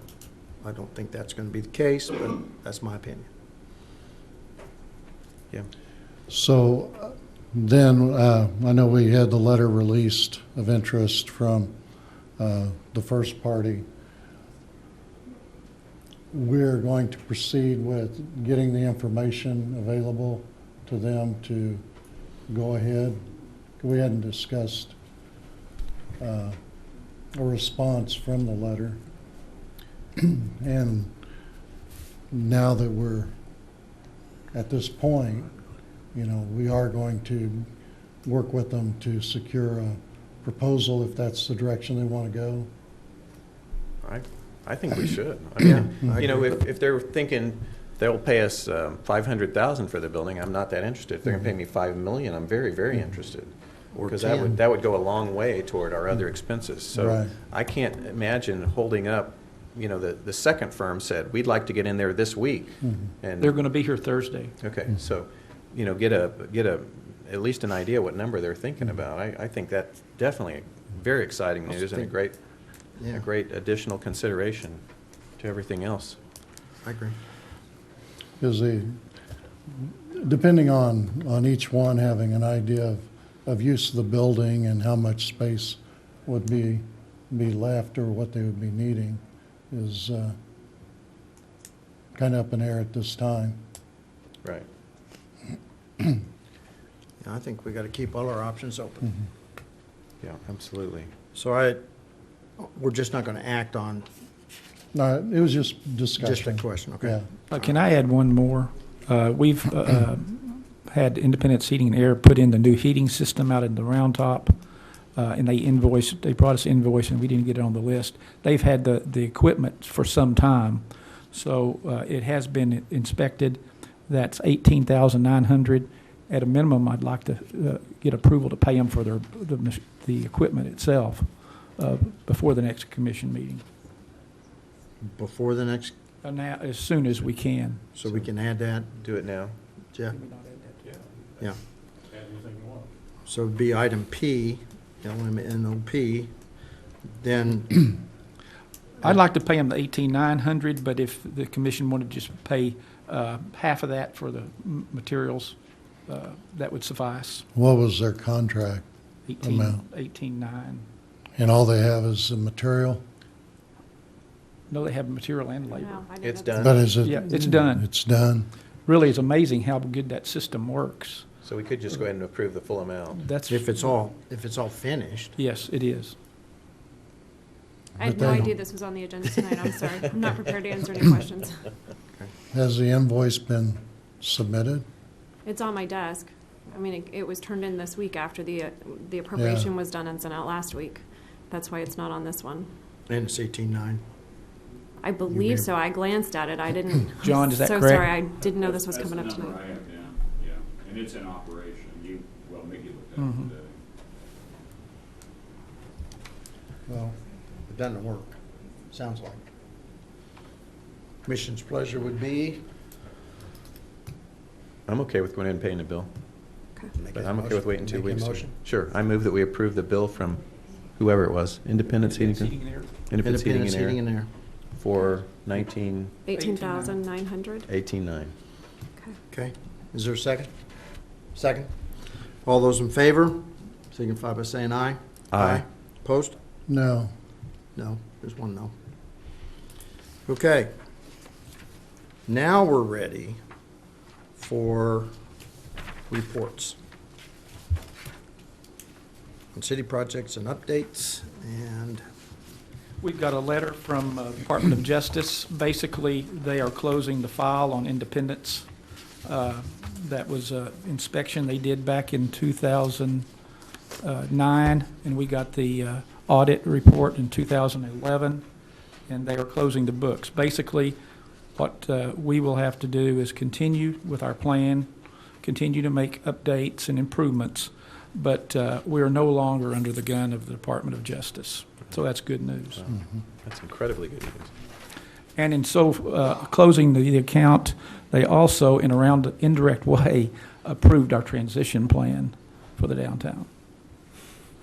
what's that mean specifically? That means It that- means that we can, as we replace the sidewalk, make it compliant. Okay, That's incredibly good news. well, it is good news to get Wow. underneath of that. Boy, no kidding. And then on the Independence Police Department, we want to have those people that got promotions here at the next meeting. But Okay. we weren't able to get them here for this meeting, so they'll be at the next meeting. I saw Jerry here. Yeah, Jerry. Have him here. We'll do that at the first of the meeting. Is that good? Okay. All right. And then sales tax, Jen? Yep, you can see the latest sales tax numbers. Although December was nothing stellar, you can just look at 2013 versus 2016. That's kind of our benchmark year. We're a little bit behind 2013. Honestly, it's not as bad as I thought it might be. However, you can see that, our sales tax is down just a little bit.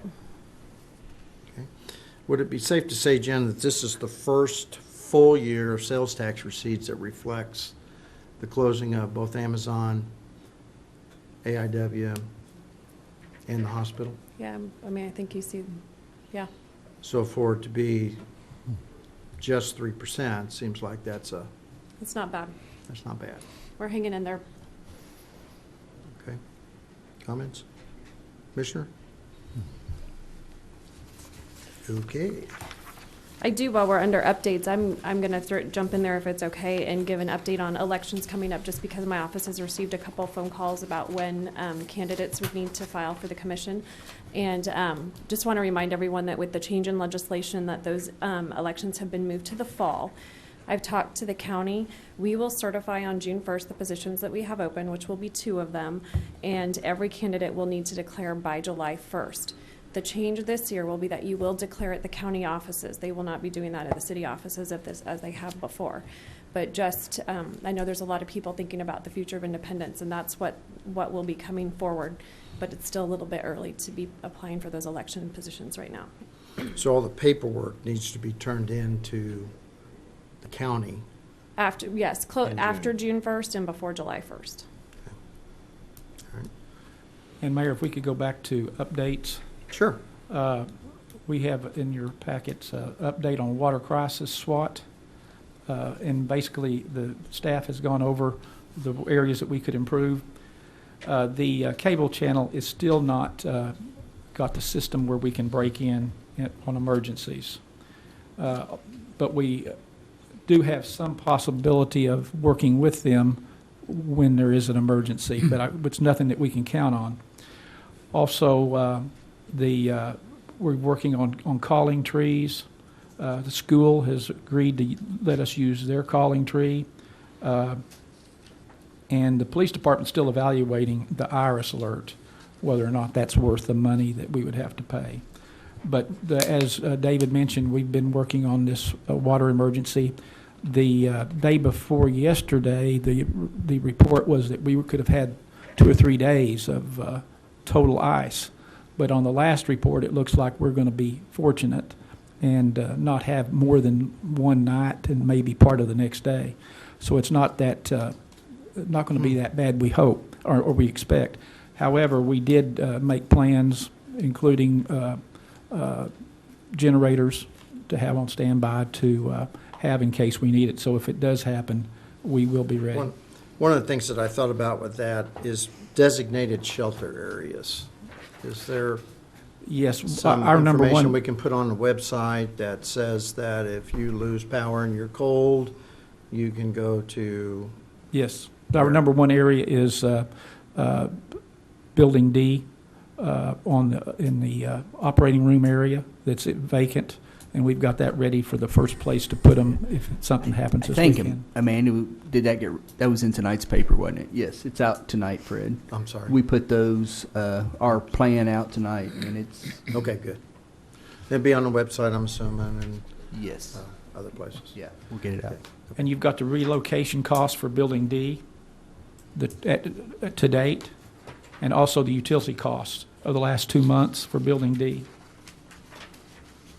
Was that in our packet? I didn't see that. I don't. Wasn't. No, we just got that together. There, it's right there. Should be for you, and we're gonna hand it to you tonight. Okay. Okay. Well, maybe we bring that up. Is that? Can you see that? Not really.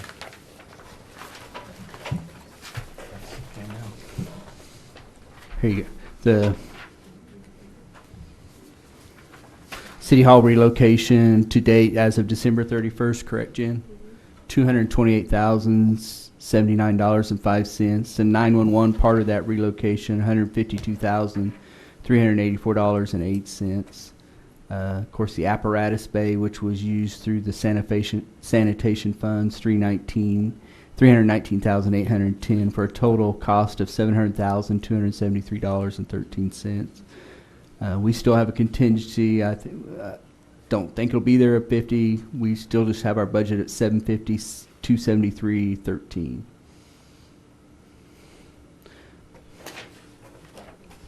Okay, the 384.63 that's moving staff. I mean, that number includes. Yes, that's getting everybody over there and 911 in and everything. Okay.